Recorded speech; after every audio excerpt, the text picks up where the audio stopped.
She came in on a Tuesday evening in November, when the rain was hitting the windows sideways and the parking lot lights were throwing long reflections across the wet asphalt. Pause. Emily Carter was at the nurse's station finishing her medication logs when the front doors opened and two men in dark coats walked in ahead of a wheelchair. The woman in the chair was 91 years old. Her hands were folded in her lap around a small wooden rosary box. Dark, old, worn smooth at the edges from years of handling. She was not praying. She was holding it the way a person holds something they are not willing to let go of. Her name was Vera Kowalski. The intake form said, former domestic worker, widowed, no living relatives, no next of kin listed. A single emergency contact, a law firm, not a family member. A law firm. Beat. Emily looked at the two men. They had not introduced themselves. They had not made eye contact with anyone at the desk.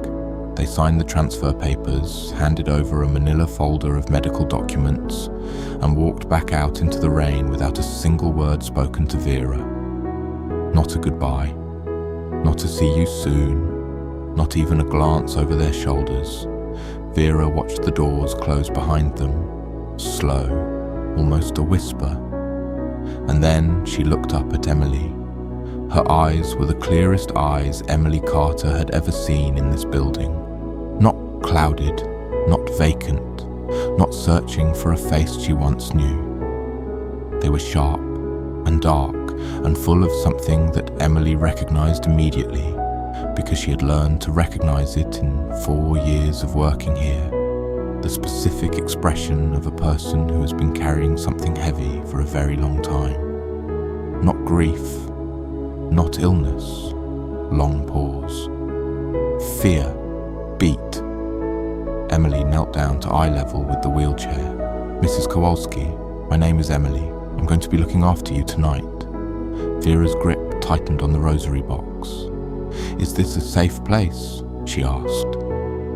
Her accent was still there, Eastern European, softened by decades of American life but never erased. She asked it quietly, like someone who already suspected the answer might be no. Emily looked at her steadily. Yes, she said. I'm going to make sure of that. She meant it. She had no idea yet what she was promising. Pause, but she would keep it. Rehook. Voice drops low, then builds. Because what Emily Carter did not know yet, what none of them knew, was that inside that small wooden rosary box, sealed in an envelope that had not been opened in 60 years, was a letter that could bring down one of the most powerful political families in America. And someone already knew it was there. 3 days passed. Vera Kowalski said almost nothing to anyone. She answered questions about her health in short, precise sentences. She ate without complaint. She slept in careful, contained positions as though she had learned long ago not to take up too much space.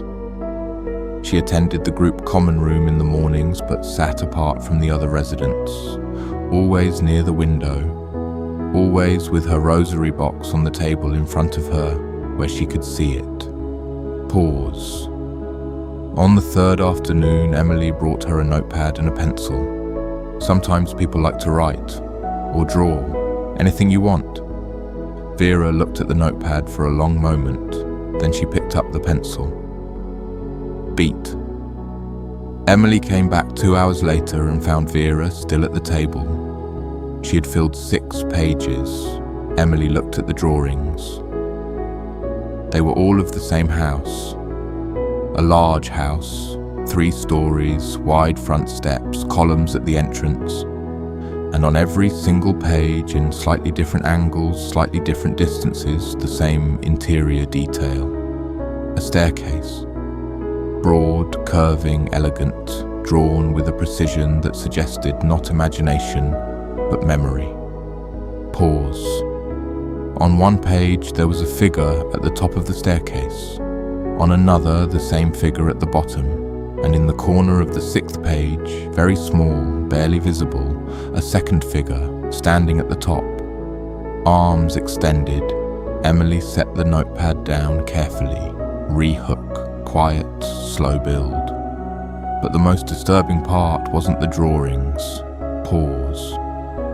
The most disturbing part was that when Emily looked up, Vera was watching her, like she had been waiting to see if Emily would understand what she was looking at, like she had been testing her.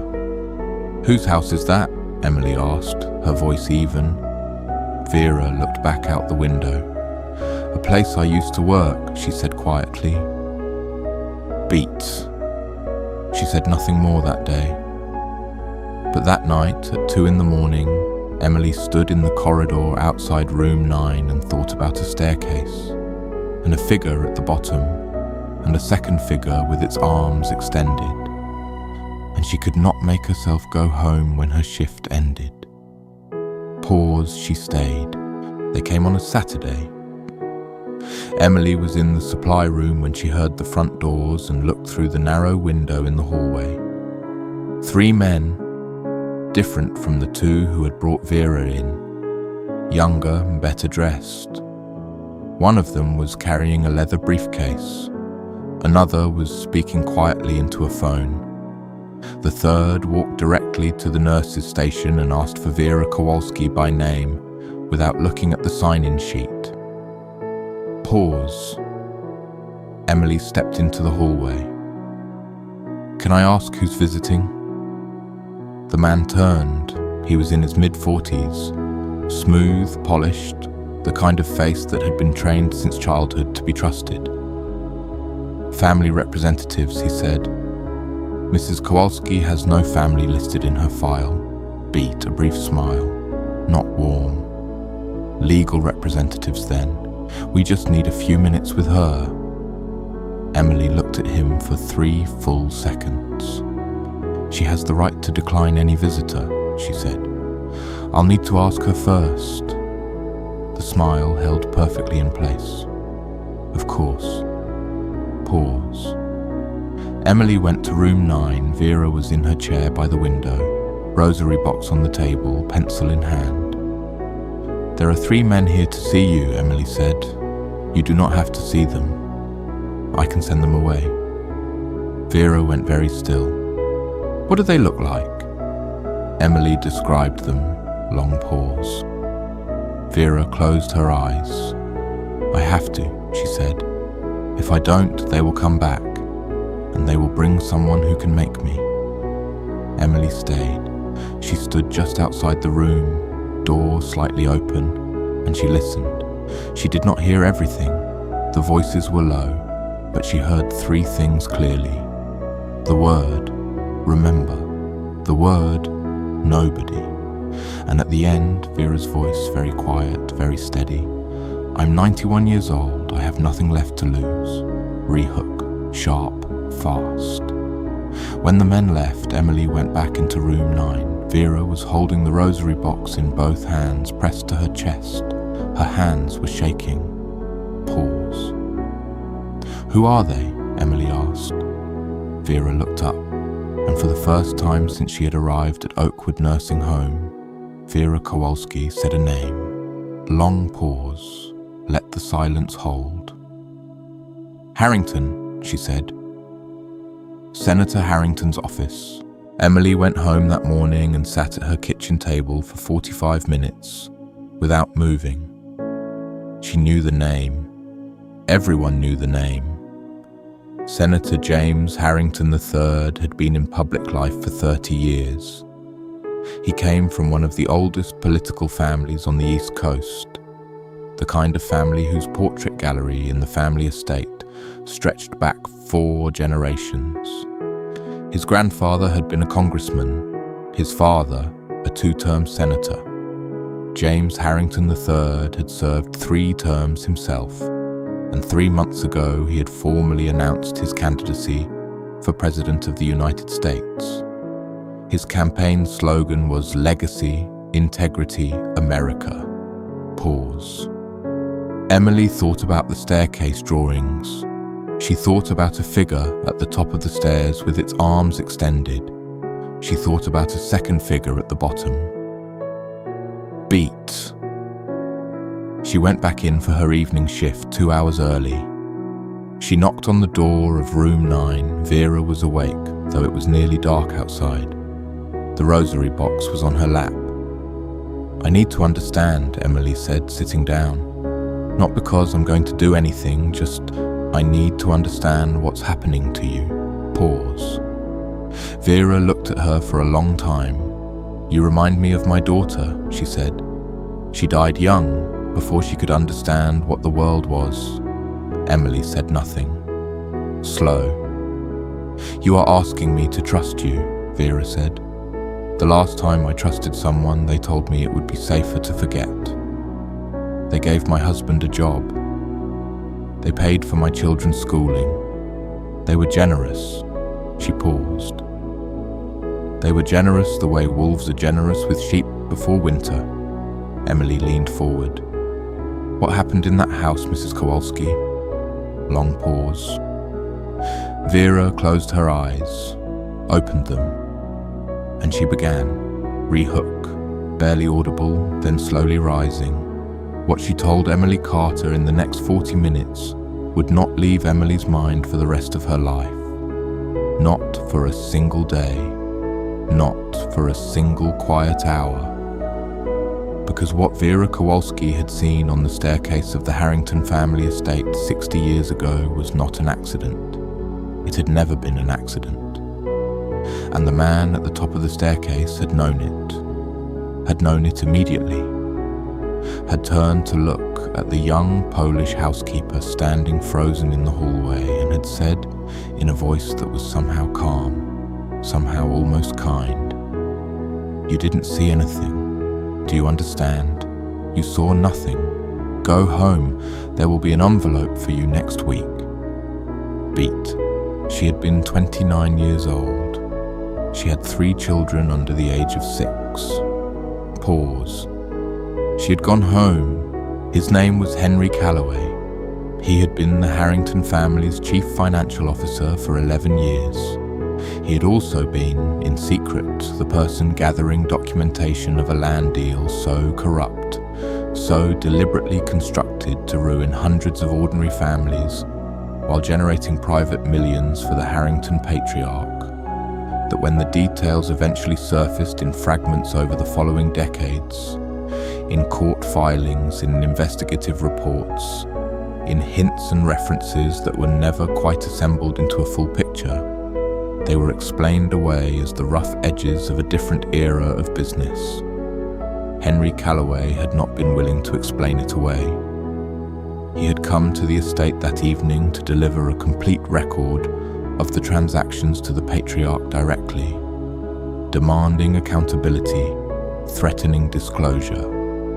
He had been invited inside. He had been offered a drink. He had been walked to the second-floor study. And on the way back down the staircase, he had fallen. Pause. Except that he hadn't fallen. Beat Vera Kowalski had seen. She had been in the hallway below, returning a tray of glasses to the kitchen, and she had seen. Not all of it, but enough. Enough to know. Long pause. That night, Vera said, her voice barely above a whisper, "I went home. I did not sleep. At 4 in the morning, I sat at my kitchen table and I wrote down what I saw. Every detail. I described the man, I described what happened, I described the sound." She paused. "And then I sealed the letter. And I put it in this box." She held up the rosary box. "I told myself that one day I would find the courage to send it. To a newspaper, to a prosecutor, to someone." Pause. "Did you?" Emily asked.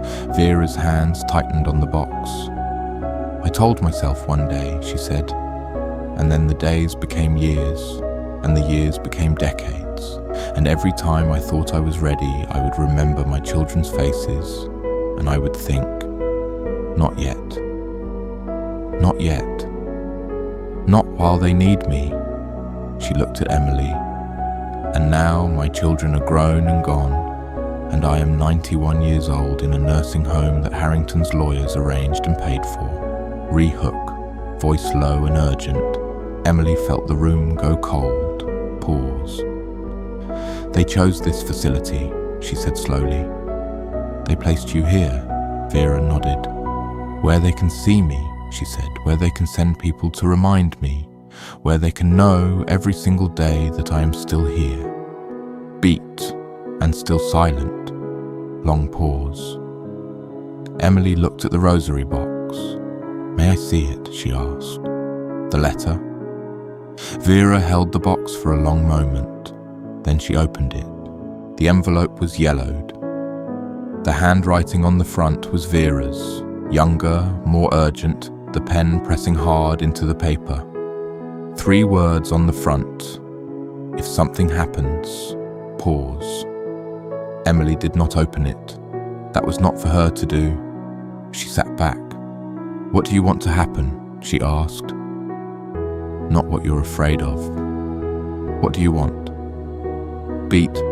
Vera looked at the envelope for a long time.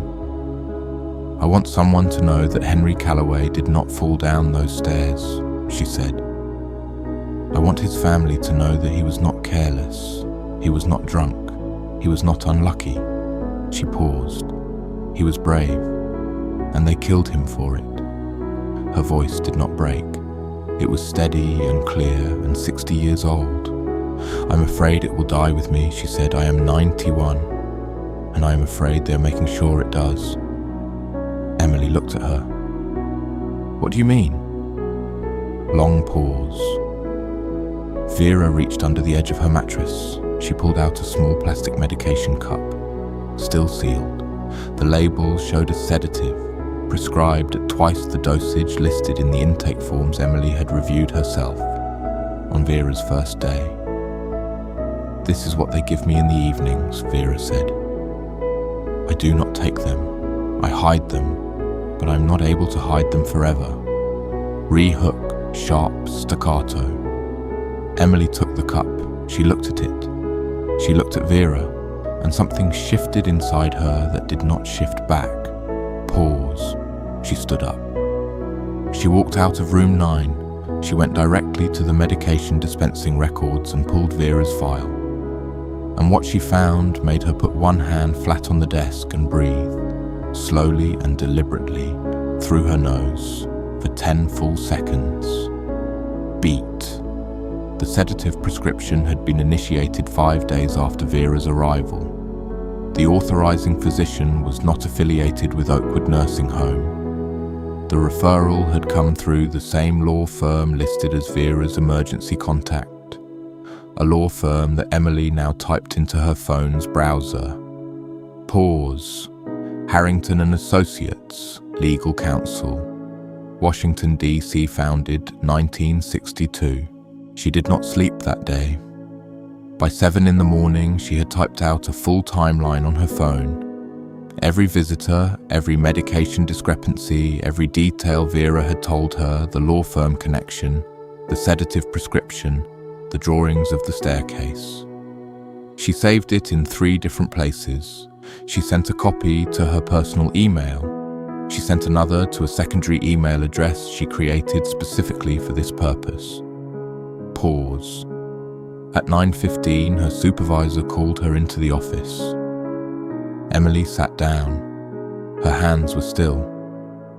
I've had a call, said her supervisor, Carol, a woman Emily had worked beside for 4 years, a woman she had respected for 4 years. Carol would not meet her eyes.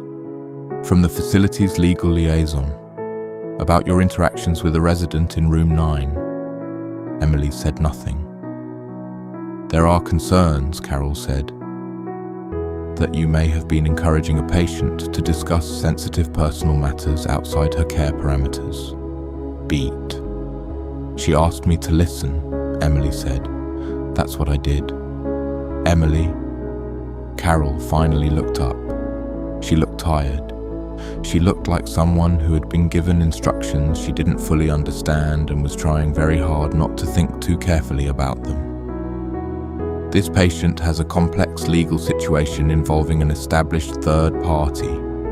It's not our place to... She is being over-sedated, Emily said, by a physician not affiliated with this facility, through a prescription initiated by a law firm. Long pause.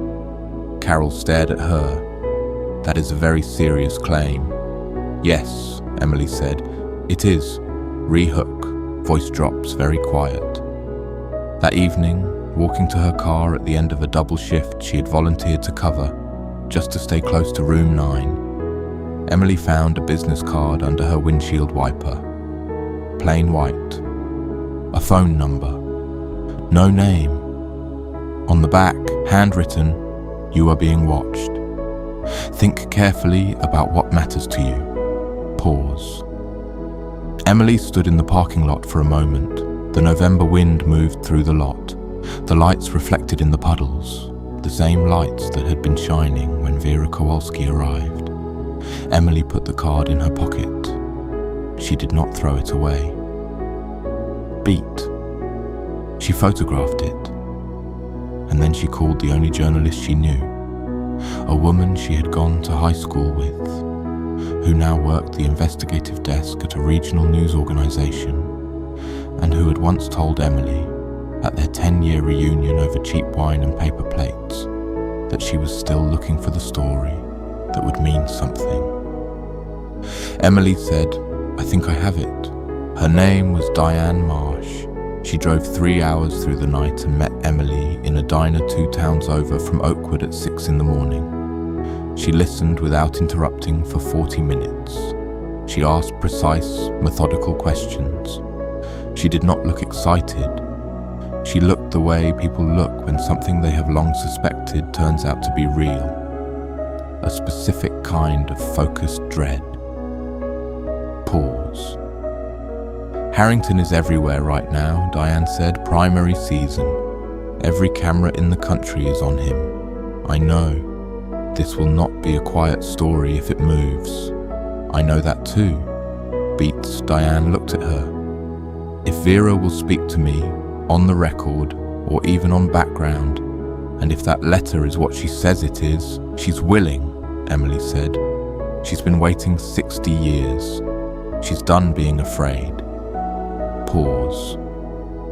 They drove back together. Diane stayed in her car in the parking lot while Emily went in to check on Vera.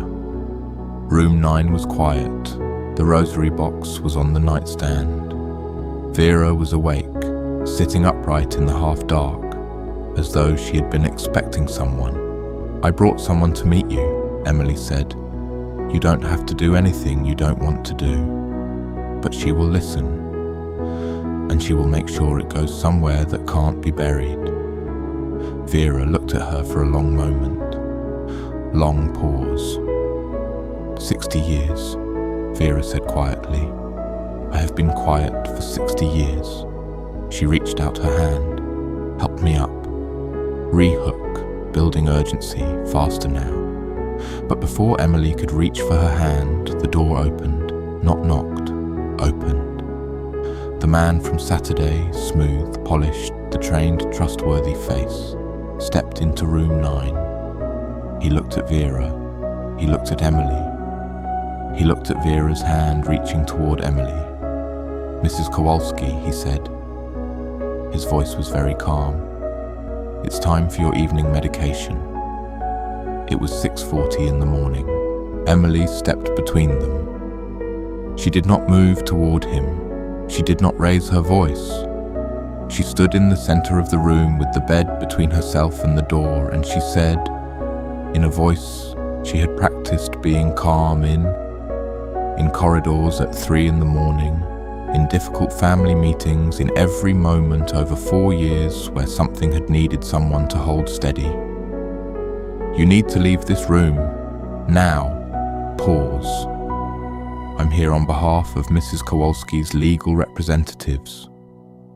Mrs. Kowalski's legal representatives do not have medical authority over her care. That authority belongs to this facility and to the patient herself. Please leave." Beat. He took one step forward. "You are making a mistake that you will not be able to undo," he said. Emily did not move. Long pause. And then, from behind her, quiet and absolute, Vera Kowalski's voice. "Get out of my room."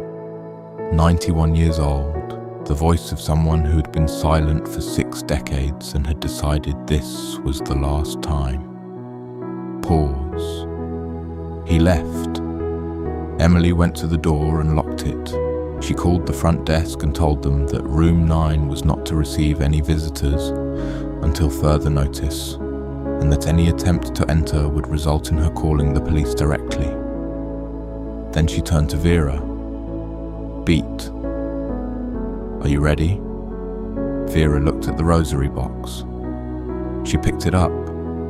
She held it in both hands the way she had held it the night she arrived, but differently now.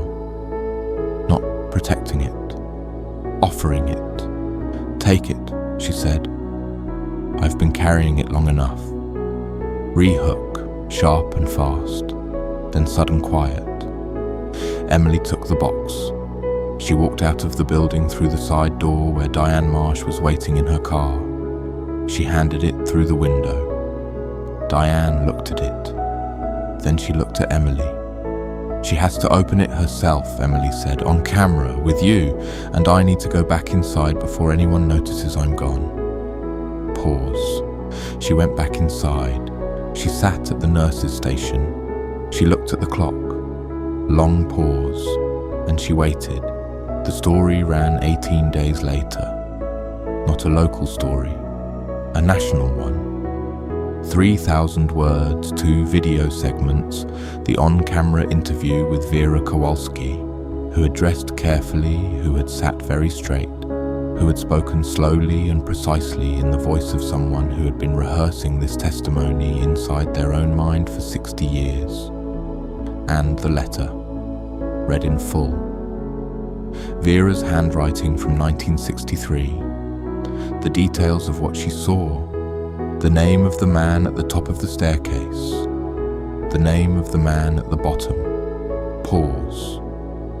Henry Calloway's daughter was 73 years old and living in Massachusetts. She had spent her life believing her father had been careless.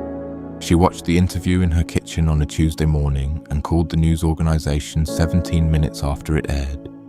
"I always knew," she said. "I always felt it was not right. But I had nothing. For 50 years, I had nothing. Beat." Now she did. The Senate Ethics Committee opened a preliminary review within the week. The presidential campaign suspended activities pending the outcome.